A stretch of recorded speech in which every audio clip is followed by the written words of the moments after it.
अच्छा, दो तरह के इंटरेस्ट होते हैं, एक सिंपल इंटरेस्ट और एक कंपाउंड इंटरेस्ट। इंटरेस्ट होता क्या है, पहले ये बात कर लेते हैं। आप कभी जो है वो बैंक से पैसे बोरो करते हैं, तो बैंक आपसे कहती है कि हम इंटरेस्ट लेंगे। इसका मतलब क्या होता है कि आपने लेते से 1000 रुपये बोरो किए और आपने कहा कि मुझे जो 1000 रुपये हैं वो एक साल के लिए चाहिए, तो बैंक आपसे कहेगा कि आपको 10% इंटरेस्ट देना पड़ेगा। तो इसका मतलब क्या होता है कि बैंक आपसे एक्स्ट्रा पैसे वापस लेगा। कितने एक्स्ट्रा पैसे, ये 10% के हिसाब से वो वापस लेगा। सही है। अब दो तरह से इंटरेस्ट जो है वो कैलकुलेट किया जाता है, मैं बैंक ए और बैंक बी कर देता हूँ। सही है। In both cases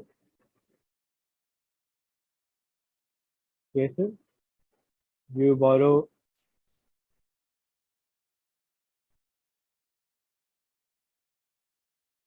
$2000 from your bank A, from your bank for 3 years. Bank A charges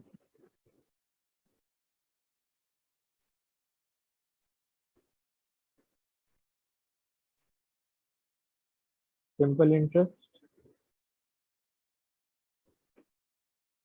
at 10%, and bank B charges compound interest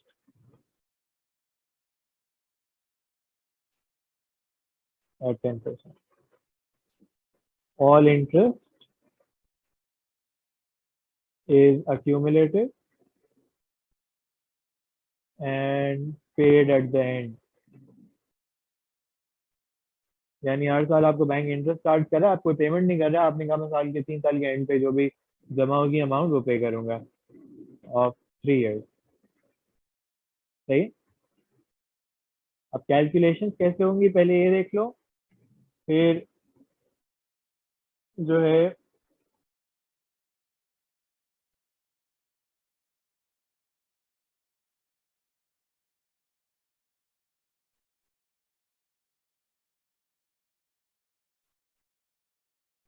मैं इसके फॉर्मूलाज भी पढ़ाऊंगा।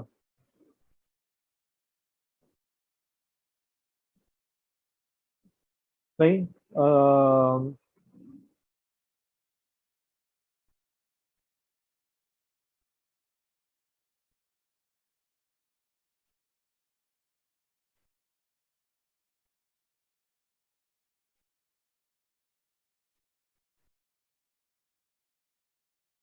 अच्छा, अब आपने क्या किया, आपने जो है वो $2000 बोरो किए बैंक ए से। बैंक ए क्या करता है, आपको कहता है 10% सिंपल इंटरेस्ट है। सिंपल इंटरेस्ट का मतलब क्या होता है कि हर साल जो आपको इंटरेस्ट देना पड़ेगा वो उसकी अमाउंट सेम रहेगी। यानी अगर पहले साल, अब हम निकालते हैं कि हमें पहले साल कितना देना पड़ेगा, 10% ऑफ 2000। 10% ऑफ 2000 कितना होता है, $200 होता है। सही है। 10% ऑफ 2000 200 होता है, तो हम कहेंगे कि ईयर वन में कितना इंटरेस्ट पे करना पड़ रहा है, 200। तो हमारी एक्यूमुलेटेड अमाउंट कितनी हो जाएगी, हम कहेंगे कि पहले हमने $2000 बोरो किए, एक साल जो इंटरेस्ट जमा हुआ है वो कितना जमा हुआ है, वो $200 जमा हुआ है। तो टोटल अमाउंट कितनी हो गई, 2200 हो गई। ईयर टू में भी यही होगा। फिर से आप 10% ऑफ 2000 निकालेंगे, वो $200 ही आएगा। आपने कहा फिर से 22 फिर आप कितनी हो गई, 200 और प्लस हो गई, तो 2400 हो गई। ईयर थ्री में भी फिर से 200 देने पड़ेंगे, तो अमाउंट कितनी जमा हो गई, 2600। यानी 3 साल के बाद अब जब बैंक जाएंगे तो बैंक वाला आपको क्या कहेगा कि आप कितने पैसे सबमिट करो, आप $2600 सबमिट करो। ये 2000 वो हैं जो हमने आपको लैंड किए थे, और इसमें से 600 वो हैं जो इंटरेस्ट चार्ज हुआ है आपको। सही है। अब इसको डायरेक्टली कैसे कैलकुलेट करते हैं हम देखेंगे। सही है। टोटल इंटरेस्ट जो हो गया वो 600 हो गया। कंपाउंड इंटरेस्ट में क्या होता है कि पहले साल में आपने कहा कि पहले साल में जो है वो 10% ऑफ कितनी अमाउंट है, 2000 आपने बोरो किया तो 200 चार्ज होगा, तो 2200 हो गया। पहला साल दोनों का यूजुअली सेम ही होता है। दूसरे साल में क्या होगा, बैंक आपसे कहेगा कि आप ओरिजिनल अमाउंट पे 10% ना पे करें, आप किस अमाउंट पे 10% पे करें, ये जो आपकी नई अमाउंट आ गई है, मुझे बताओ इसका 10% कितना होगा। 10% ऑफ 2200 कितना आएगा, 220 आएगा। तो आपकी टोटल अमाउंट कितनी हो जाएगी,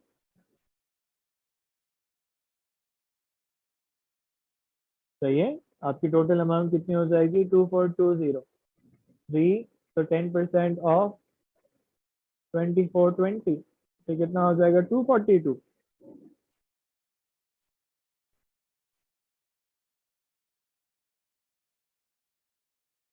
सॉरी 2420।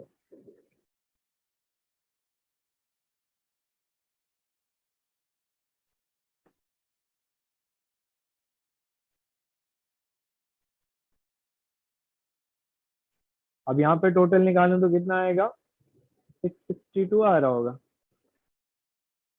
सही, अब मुझे बताओ अगर आप जो है वो किसी बैंक से बोरो करना चाह रहे हो, आपके पास ये दो ऑप्शन है, तो आप किस बैंक से बोरो करोगे, कौन कम इंटरेस्ट ले रहा है,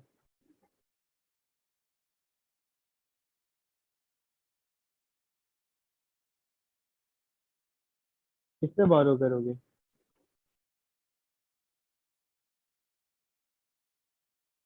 ए से बोरो करना चाहिए, क्यों, क्योंकि वो $600 इंटरेस्ट ले रहा है। सही है, अब हमारा नोट करो कि दोनों पे परसेंटेज तो सेम ही लगी, लेकिन क्योंकि एक पे जो है था वो कंपाउंड इंटरेस्ट था और एक पे जो था वो सिंपल इंटरेस्ट था, तो इसलिए इंटरेस्ट में डिफरेंस आ गया। तो इस बात से हमें पता क्या चला कि भाई अगर कंपाउंड इंटरेस्ट हो तो इंटरेस्ट की अमाउंट जो होती हैं वो बढ़ती जाती हैं, अगर सिंपल इंटरेस्ट हो तो अमाउंट जो है वो सेम रहती है। तो सिंपल इंटरेस्ट पे बोरो करना कम कॉस्टली होता है, कंपाउंड इंटरेस्ट पे बोरो करना ज्यादा होता है। सही है, अब 2019 से पहले आपके पास पेपर्स के अंदर कंपाउंड इंटरेस्ट के सवाल नहीं आते थे, अब जो है वो कंपाउंड इंटरेस्ट के भी सवाल आने लगे। ओके, 2019 से सिलेबस चेंज हुआ था तो कंपाउंड इंटरेस्ट के भी सवाल आते हैं। अब पहले जो ये सवाल मैंने यहाँ पे रखे हुए हैं, अब क्वेश्चन बताएगा आपको, ये सिंपल इंटरेस्ट की बात कर रहा है, वो कंपाउंड इंटरेस्ट की बात कर रहा है। सही है, सिंपल इंटरेस्ट की बात कर रहा है, कंपाउंड इंटरेस्ट की बात कर रहा है। अब सिंपल इंटरेस्ट का फॉर्मूला क्या होता है, सिंपल इंटरेस्ट का फॉर्मूला होता है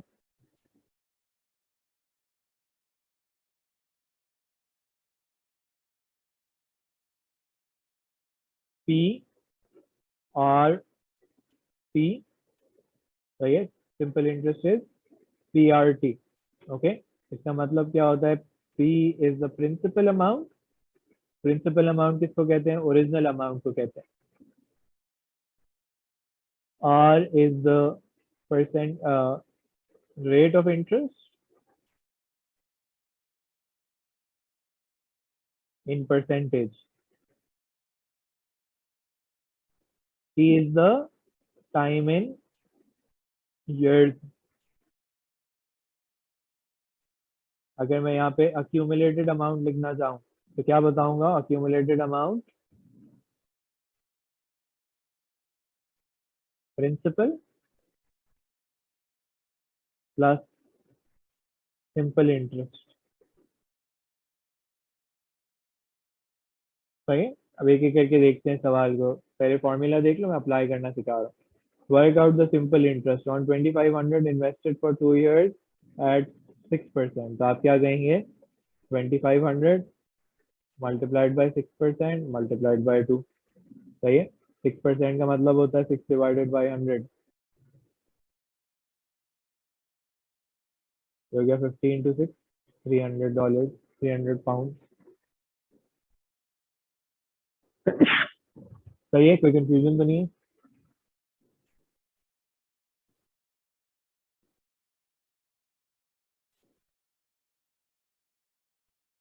एनी कंफ्यूजन।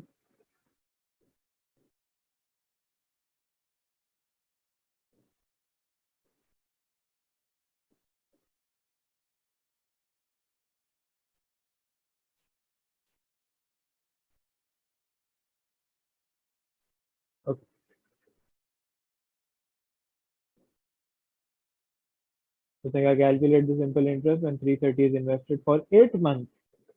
तो मैंने कहा सिंपल इंटरेस्ट का फॉर्मूला जो होता है वो पी आर, पर एनम का मतलब होता है year, per year. Okay, annum में कहते हैं ईयर, 7%। अब मैंने क्या लिखा, टाइम इन ईयर्स, तो ये 8 मंथ लिखा हुआ है, तो मैं लिखूंगा 8/12। ओके, मैं लिखूंगा 8/12।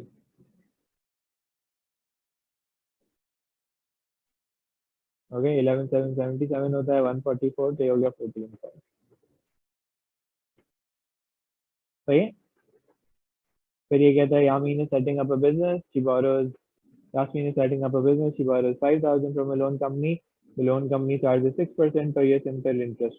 How much interest will Yasmin have to pay after 3 years? तो सिंपल सी बात है।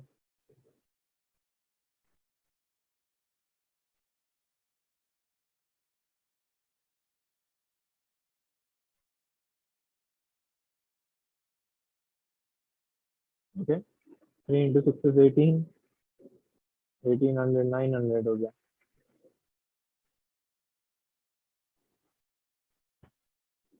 अब आया कंपाउंड इंटरेस्ट। सही है। कंपाउंड इंटरेस्ट क्या होता था कि भाई हर साल इंटरेस्ट की अमाउंट चेंज होती जाती है। तो अब याद क्या रखना है, सही है, इंपॉर्टेंट बात, कि यहाँ पे जो फॉर्मूला होता है वो फॉर्मूला जो होता है वो अक्यूमुलेटेड अमाउंट का होता है। अक्यूमुलेटेड अमाउंट का फॉर्मूला क्या होता है, P into 1 + R⁻T। P is the principal, R is rate in percentage, time in years। अगर मैं इसमें कहूँ कि इसमें इंटरेस्ट निकाल के दिखाओ, तो कैसे कहोगे कि कंपाउंड इंटरेस्ट कैसे निकलता है? कंपाउंड इंटरेस्ट निकलता है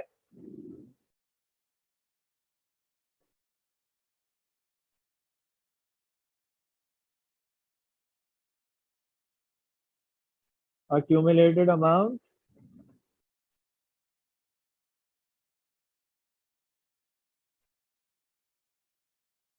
माइनस प्रिंसिपल। सही है, accumulated amount माइनस प्रिंसिपल। अब फॉर्मूला जो है वो accumulated amount का है।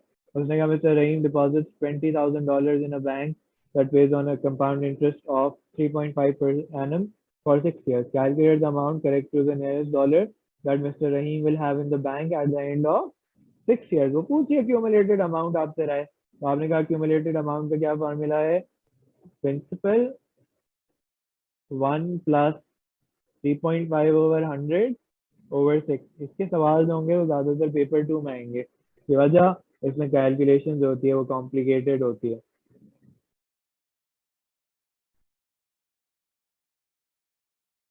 1 + 0.035/6 मेरे पास आ रहा है, उसका correct to the nearest dollar 24585.1, तो 24585 हो गया। सही है। अगर मैं पूछता कि बताओ उसको इंटरेस्ट कितना उसने अर्न किया है, कितना इंटरेस्ट अर्न किया है, 585 जो होगा वो इंटरेस्ट आ जाएगा। अगर मैंने सवाल में पूछा, सही है, जैसे मैं किसी सवाल में आपसे पूछ कर लूंगा, पूछ तो सकता हूँ। ओके, अभी एक पास पेपर का सवाल है, ये देख लेते हैं। ये कहता है John and Karen open the bank account, John deposited $800 in his account, this account पे सिंपल इंटरेस्ट, चलो एक बंद simple interest at 5%, calculate the total amount in his account after 3 years। तो उसने कहा आप टोटल अमाउंट बताएं। मैंने कहा सही है, मुझे पता है 800 इंटू 5% इंटू 3, 3 8 24 होता है, 240 120। तो मैं कहूँगा टोटल अमाउंट कितनी हो जाएगी,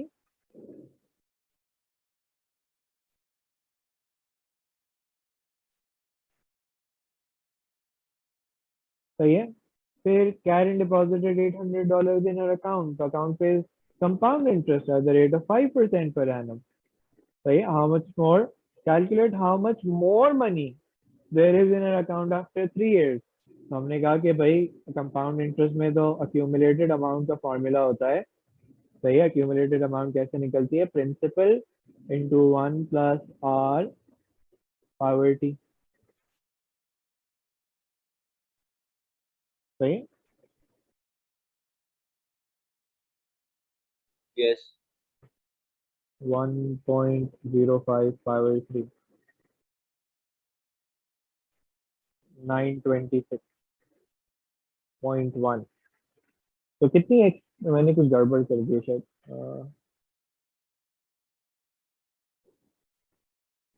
नहीं सही है, ओके सही है। 926.1 सही। एक्स्ट्रा अमाउंट कितनी हो जाएगी, यानी कंपाउंड इंटरेस्ट कितना हो जाएगा? 926.1 माइनस 800, यानी कितना कितना अर्न किया? 126.1 अर्न किया।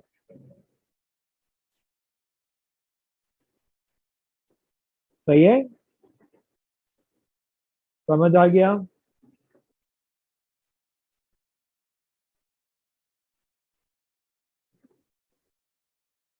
Anya has $3,000 to invest in a savings account for 3 years. She can choose from these two accounts. अब अकाउंट ए देखो, वो कहता है हर साल जो है वो अलग अलग इंटरेस्ट दे रहा है। वो कह रहा है 1.1% interest, 1.2% interest added to the end of year 1 total. Okay, 1.4% interest added to the end of year 2 total, यानी हर साल अमाउंट चेंज हो रही है। सही। यहाँ से एक बात क्या पता चलती है कि देखो कोई स्टैंडर्ड फॉर्मूला नहीं लगा सकता मैं इसके ऊपर, मुझे स्टेप बाय स्टेप कैलकुलेशन करनी पड़ेगी। सही है। ये पेज मैं बता दूं, तुम लोग लिखना चाहोगे, पेज 45 है ये P2 का। ये प्लीज लिख भी लेना, ले आओ अपने पास पेपर, खोल लो पास पेपर, मुझे बताओ, खोल लो पास पेपर फिर बताओ।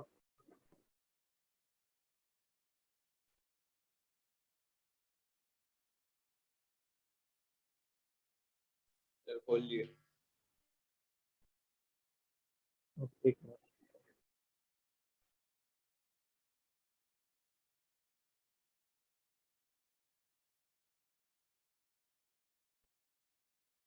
अच्छा, अब देखो ये क्या कहता है, अकाउंट भी कैसा अकाउंट है जिसमें फिक्स कंपाउंड रेट, तो हमें पता है कि हमें इसका तो फॉर्मूला डायरेक्ट लग सकता है ना। सही है।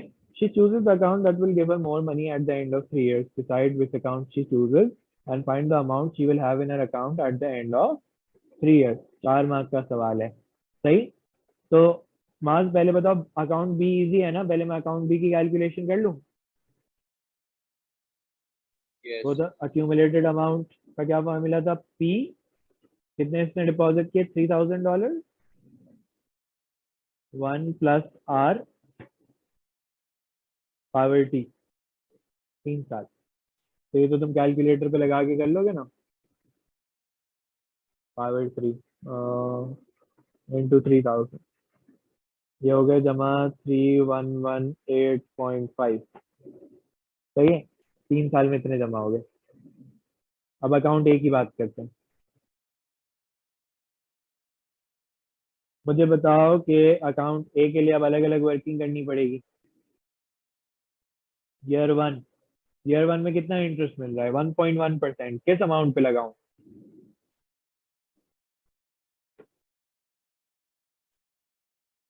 किस अमाउंट पे लगाऊं? मतलब क्या? मतलब समझिए कैसे बताओ अमाउंट पे।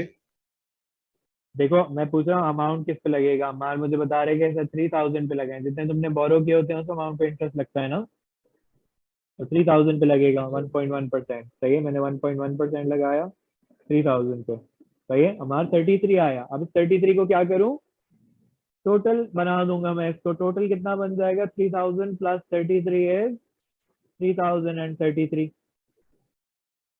क्यों कर रहा हूँ मैं ऐसे, क्योंकि जब मैं ईयर 2 का टोटल निकालूंगा, तो मैं जब ईयर 2 में परसेंटेज लगाऊंगा, तो उसने कहा है कि ईयर 1 के टोटल पे लगाओ 1.2% ऑफ 3,033 निकालो। क्या बन रहा है ये, 36.396।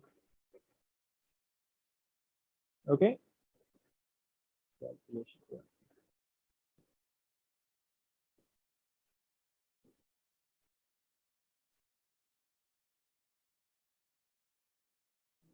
ओके। अब टोटल कितना हो गया?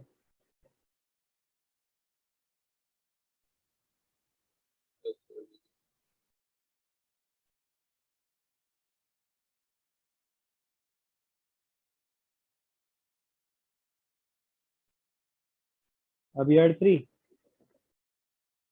में कितना दे रहा है? 1.4%।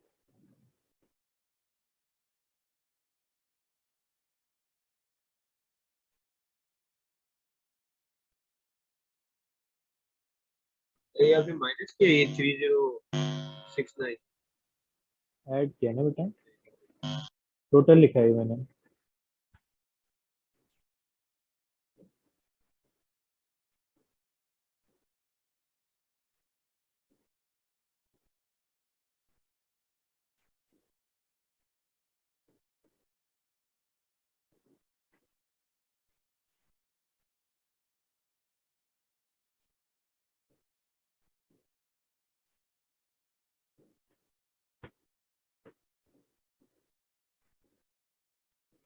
बताओ कौन सा अकाउंट लेना चाहिए?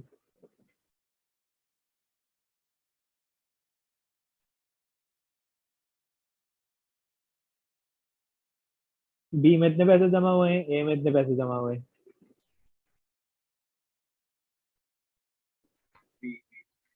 सही है, बी लेना चाहिए। She will have in account, उसको ज्यादा पैसे चाहिए। कितना अमाउंट मिल रहा है उसको? 3118.5।